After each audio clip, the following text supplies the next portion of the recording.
단지 윤석열의 신복이었다는 이유만으로 그냥 찍혀가지고 갑자기 스타가 된 케이스거든요. 그러니까 뭔가 정치적인 어떤 자산 자체가 없던 사람이에요. 예. 그러니까 일단 정치적 자산이 없는 상태에서 이 보수 정당 내에서 정치는 명분과 세력으로 하는 건데 명분도 못 찾고 세력도 못 만들고 어떻게 보면 그냥 자기 자신의 그냥 그 원래 모습을 찾아가고 있는 거예요. 그렇죠. 제가 생각하기에는. 자기에만 충만한 사람. 예, 저도 예, 오늘 예. 한동훈 전 대표가 그 68년생 한동훈 이제 저 경력단전 남이 됐죠. 이제 제명됐습니다. 네. 68년생 한동훈이 분명히 이게 그동안 조작이라고 주장해왔던 건데 그렇죠. 오늘 그 기자회견 짧게 하고 나서 기자들하고 백브리핑 뭐 할 때도 그거에 대해 뭐 질문이 없더라도 적극적으로 소명을 하거나 해명을 했어야 되는데 아무 말을 안 해요.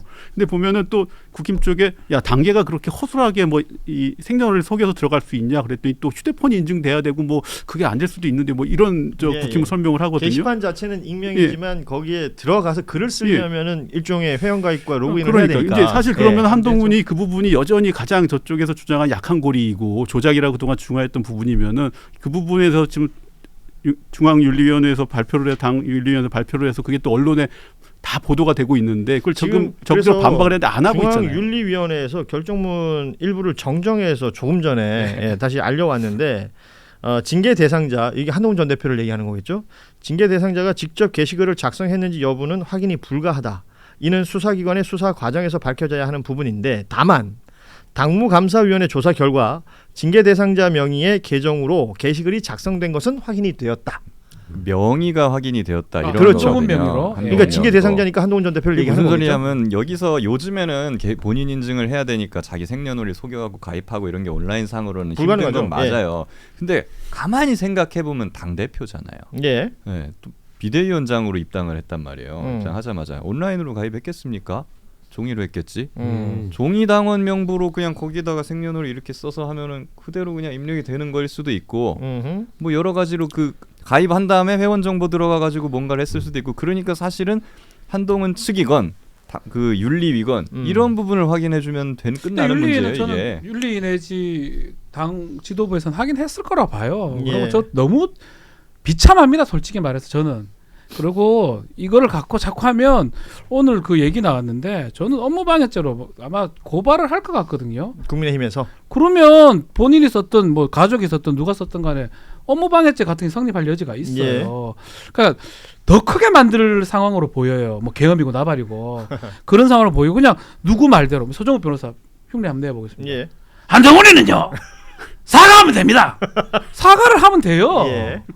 근데 뭐가 쓸데없는 소리를 하고 있는지 그 사과하는 걸 극도로 좀 답답합니다. 뭐랄까 안 하죠. 솔직히 그 검찰 출신들이 사과하는 것을 일종의 자백으로 생각한다 이런 얘기들을 하던데 뭐 과거에 윤석열도 그랬던 것 같고 맞아요. 지금 한동훈 전 대표도 사과의 메시지를 낸 적이 한 번도 자기 없어요. 살고 다 죽여요. 예. 이러면 지금 자기 이 죽겠지만. 상황에서 그러니까 윤석열에 대한 사형 구형이 있던 날 꼭 이렇게 새벽에 발표를 했었어야 되느냐. 저는 그게 제일 신기했어요. 그래서 네. 장동혁 대표한테 기자들이 질문을 했어요.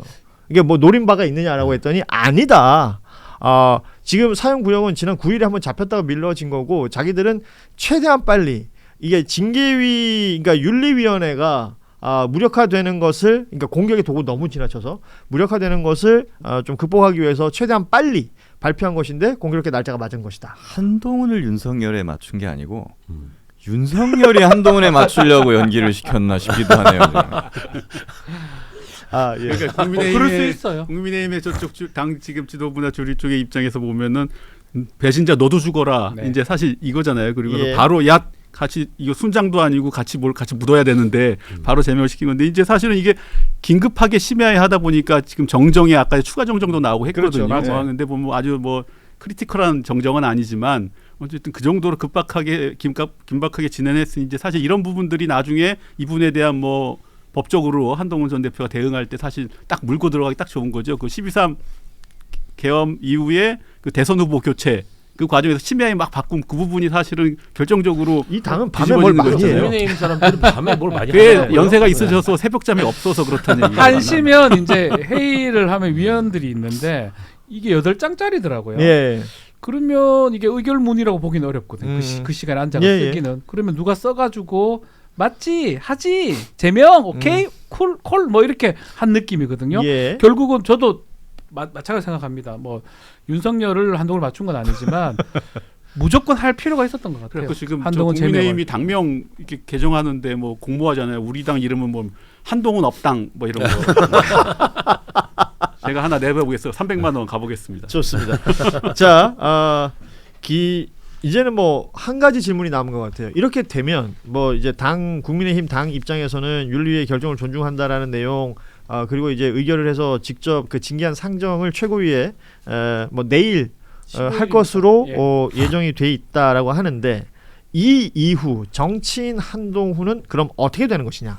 뭐 예를 들어서 국민의힘에서 탈당을 하고 나와서 뭐 새로운 당을 만든다든지 자신의 세력화를 만들어서 계속해서 정치 활동을 할 것인지, 아니면 그냥 이렇게 그냥 초야에 묻혀버리게 되는 것인지, 어떻게 판단을 하고 계신가요? 없어질 것 같아요. 없어진다. 유튜브 같은 거 하면서 유튜버로. 유튜버도 유튜버도 무시하는 발언 아닙니다. 제가 많은 유튜버들이 지금 째려보고 있는 걸 유튜버들은 아시죠? 정치 안 하는 분이 더 많지 않습니까? 그럼요.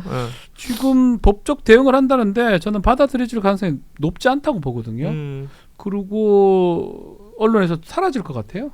아예 그 사람들의 관심사에서 본인은 뭐 눈에 띄라고 하지만 혹시 알아요? 뭐 저 돌돌이 갖고 이렇게 또 밀고 그 정도만 보겠죠. 새우깡 맛있나 그러고 새우깡하고 기타 그 치고, 정도가 뭐 그러니까 정치인으로서 모습을 제대로 보여준 적도 없고요. 신념도 별로 없어 보이고, 그러니까 그 예측도 못할 뿐더러 메시지나 행보 같은 게 안 맞아요. 국민의힘이라는 그 뭐랄까 울타리가 없으면 한동훈이라는 인물은 뭐랄까 경쟁력 같은 게 없는 겁니까? 없다고 봐야 홈쇼핑 됩니다. 하면 되죠. 홈쇼핑. 위두훈이 이런 여기 거. 돌돌이 예. 팔고 과자 팔고. 저는 그런 생각. 우리 제작진 바로 저 사진을 찾았네요.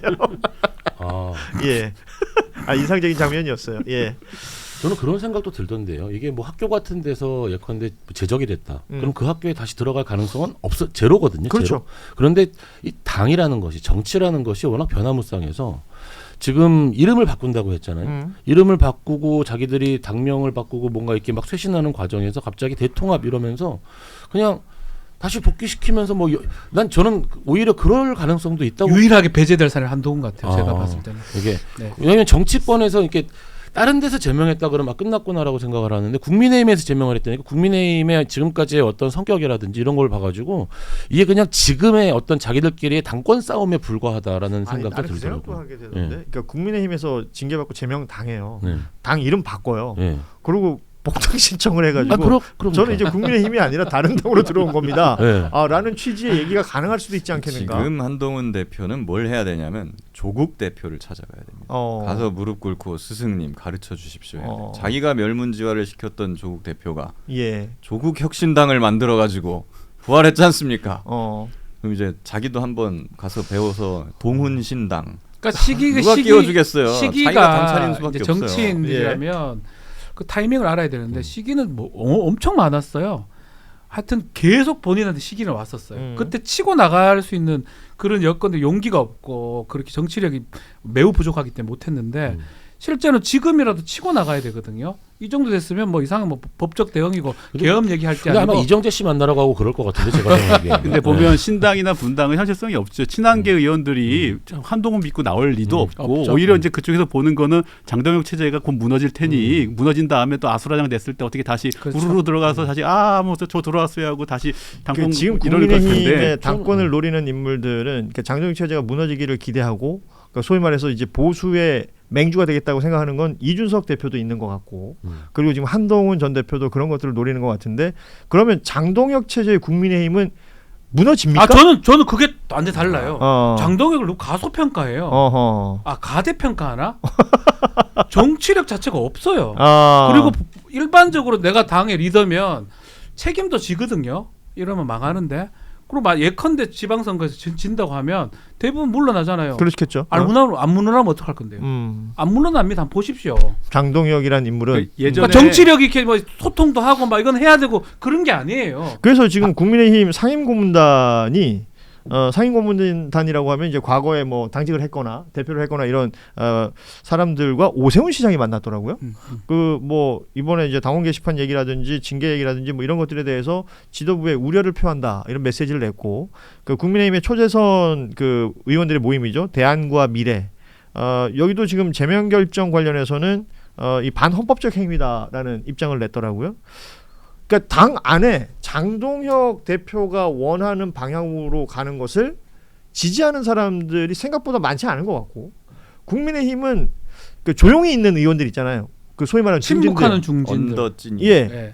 그들은 지금 무슨 생각하고 있는지 모르겠고. 근데 이거를 갖다 해석을 방금 들려준 말씀이 그거였는데 그건 대한과 미래나 그런 내는 어떤 지금 장동치 된 비판 목소리 예. 오늘 대한미래 보면 대한과 미래는 한동훈 제명에 대해 뭐 반헌법적 무슨 저열한 행위 막 세게 비판하잖아요. 보면 한동훈이 보면 착각할 말 정도로 세게 발언해요. 근데 대한과 미래나 이쪽 사람들은 한동훈을 그래서 끌어안고 뭐한테 롤을 주고 뭐 이걸 하겠다는 게 아니에요. 그냥 야 쟤 그냥 뭐하러 지금 지방선거 앞두고 쟤를 제명까지 해. 그냥 둬. 그냥 일 키우지 말고 그냥 네. 둬. 알아서 그냥 어떻게 될 거야. 그냥 둬. 이 정도지. 뭐 저 양반을 같이 해서 같이 으쌰으쌰 어깨 걷고 다시 뭐 역할을 줘서 뭔가 직위도 주고 선거 때 역할도 주고 해서 우리 다 같이 해봅시다. 한동훈을 차기 주자로. 이거 절대 아닙니다. 근데 그러니까 요 상태에서만 가자는 건데 그것도 못하니 빡이 쳐서 이러는 거지. 이 사람들은요 지금 한동훈을 위해서 저러는 것이 아니고 장동혁의 반대를 해서 저렇게 한다고 보는 게 맞을 것 같아요. 설령 장동혁의 반대를 해서 그 장동혁을 몰아내고 뭐 비대위로 가든 뭐 어떻게 해가지고 지금 이 20명의 의원들이 뭐 이렇게 좀 권력을 잡는다 해도 그럼 이 사람들이 그럼 한동훈을 복당을 시켜줄까? 이건 또 다른 얘기인 거죠. 예. 그러니까 지금 구성상으로는 최고위가 무너질 가능성은 없어요. 현재로서. 그렇기 때문에 다들 비대위 얘기할 때부터 난 왜 저런 얘기가 나오냐 할 때 정상적인 정치인은 일단 그런 게 통하는 거예요. 누구 말도 듣고 부끄럽고 이러면 안 되겠구나 우리 당 망하는구나 그런 상황이 될 때는 가능하고 지금 봐요. 그렇게 가나요? 아닙니다. 그냥 자기 길 가는 거예요. 쭈르륵. 그리고 누구 하나 견제 못 하고 있잖아요. 예. 그런데 왜 바뀝니까? 정치 이게 다른 분야가 아니라 정치라서 어떤 가능성이 있냐 하면은요. 저는 뭐 정치에 대해서 잘은 모르지만 그 이준석 씨가 지금의 그 어떤 그 역할이라도 할 수 있는 이유는 선거에서 당선됐기 때문이거든요. 예. 예. 정치는 선거에서 당선된다라는 게 가장 커요, 역할이. 예. 그러니까 한동훈 씨가 만약에 그러니까 실제로 그런 경우들이 국민의힘 쪽에선 여러 번 있었어요. 공천을 못 받았는데 무소속으로 등장을 해가지고 나는 당선돼서 돌아오고 나는 당선되면은 한나라당으로 복당할 거다가 공약 1번인 사람이 있었어요. 예. 그런 사람이 오히려 다 당선이 돼가지고 난 한나라당 그러면 당선된 무소속 국회의원을 한나라당이 안 받아줄 수가 없는 거예요. 한나라당 시절 워낙 뭐 당명을 하도 자주 바꿔가지고 이게 한나라당 시절 이야기인 것 같은데 그러면 이제 한동훈은 자기가 정치적인 역량으로 선거에서 살아남는 방법 그거 외에는 없는 거예요. 이제. 지방선거에 출마 안 한다 그랬잖아요. 예. 그런데 이제 그러면 근데 제가 보기에 한동훈이 그럴 역량이 있느냐? 저는 아까 처음 말씀드렸듯이 어떤 정치적인 역량을 사실은 그 등장부터 시작을 해가지고 다 어떤 자신의 역량이 아니라 다른 사람의 어떤 역량을 타고 올라온 거라서 국민의힘의 이제 소위 말하는 친한계 의원들이 대부분 비례들이 많잖아요. 지역구 의원은 거의 없고 뭐 당협위원장 이렇게 현역이 아닌 분들도 또 있는 것이고 그런데 지금 국민의힘 뭐 개별 의원들이 입장내는 거 보고 있으면 권영진 전 대구시장 그러니까 지금 의원이죠. 네, 의원 됐죠. 계엄 같은 뒤통수다. 이번 징계 상황을 두고 이렇게 표현을 했고 배현진 의원 요즘 이제 홍준표 전 시장하고 이제 설전 펼치느라고 바쁘던데 내란 정당을 막은 한동훈을 쫓아내서는 안 된다. 그러니까 저는 한동훈 전 대표도 계속 그 얘기를 하고 계엄을 본인이 막았다고 계속 얘기하지 않습니까? 이게 국민의힘 일부에서는 진짜 그렇게 생각하고 있는 사람들이 있는 것인가? 라는 생각이 들어서 계엄 해제의 어떤 정치적 지분을 갖다 계속 주장하는 건데 그러면 윤석열 사형구형에 또 입장을 내야죠. 왜 안 내냐고. 제가 말한 게 그거예요. 그리고 저는 지금 왜 배당을 안 받아? 이 모든 이야기에 친한계 뭐 친한파 이렇게 얘기하잖아요. 가장 대표적인 친한파 의원이 장동혁이었습니다. 그렇죠. 지금 그게 아니지 않습니까? 뭔가 이게 기준이 없어요. 지금 돌아가는 판을 보면 장동혁 체제는 아까 선거 얘기하셨지만 한동훈 전 대표는 기본적으로 역량도 역량이지만 그냥 쫄보 느낌이라서 그렇게 혼자 못 나가요. 예. 나가서 야 떨어지면 어떡하지? 어떤 대찬 모습이 안 보인다는 거죠. 떨어지면 예. 진짜 이건 난 끝인데 제기도 못해 뭐 이런 온갖 머리는 잘 돌아가니까 그런 계산이 끊임없이 있을 것이고 옛날 2018년에 그 박근혜 탄핵 이후에 그 홍준표 대표가 지방선거 치를 때 그때 뭐 선거에서 5개인가 6개 지역에서 승리하겠다 광역단체장 가져 막 이렇게 이 배팅을 했어요. 근데 그 다 지고 나서 나갔거든요 당 대표를. 네. 장동혁 체제는 어떻게 될 것이냐? 아마 장동혁 체제는 배팅을 확 줄일 거예요. 그쵸. 서울이나 부산 정도 집중한다. 네, 그 중에 하나라도 이겨도 승리다. 지금 이런 뭐 한마디로 이 독재 정권에서 우리가 서울과 부산 중에 하나라도 승리하면은 우리가 이긴 거다라고 이게 막 가스라이팅 시키면서 그 중에 하나가 어떻게 되면은 운 좋게 되면은 봐라 우리 지켜냈다. 독재 정권에서 압제에 버텼다. 이제 우리 서로 정비해서 새롭게 이 당을 갖다 정비해서 나가자. 아마 그런 식으로 자기 체제를 유지하려고 사전에 이렇게 밑밥을 깔아 놓을 텐데 예. 사실은 이제 그거가 사람들이 속지는 않겠죠. 근래 들어 한나라당에 대한 이야기를 이렇게 오래 해본 적은 처음인 것 같은데. 네, 국민의힘입니다. 네. 그러니까 저는 늘 한나라당이라고 한나라당 하거든요. 시절에 예. 계속 머물러 예, 계시는 제가 기억이 예. 한나라당. 근데 이제 그거 하나만 말씀드리면 예. 그 당이 워낙 예측 불가능한 당이어가지고 저는 뭐 그렇잖아요. 뭔가 어떤 정체성을 가지고 뭔가 활동하는 게 아니라 사람들도 계속 어떤 그 휘둘리고 정말 자기만의 줏대 없이 왔다 갔다 하는 당이어가지고 뭐 그런 예측 불가능성이 있는 당이라서 저는 잘 모르겠어요. 약간 예. 조기 축구회 같아요. 예, 조기 축구회. 예측 불가능하죠. 예. 아무튼 뭐 조기 축구에도 다들 그 전략은 있으니까. 아니, 그게 이제 회장- 구장에서 실현되는 경우들은 잘 없죠. 근데 정말 역사적으로 그럴 수밖에 없는 게 이게 그 3당 합당, 그러니까 민정당, 그러니까 이게 전혀 성격이 맞지 않는 당이 옷을 같이 입으면서 시작했던 당이다 보니까 내부에서 무슨 얘기가 나오고 왔다 갔다 정말 엉망인 거죠.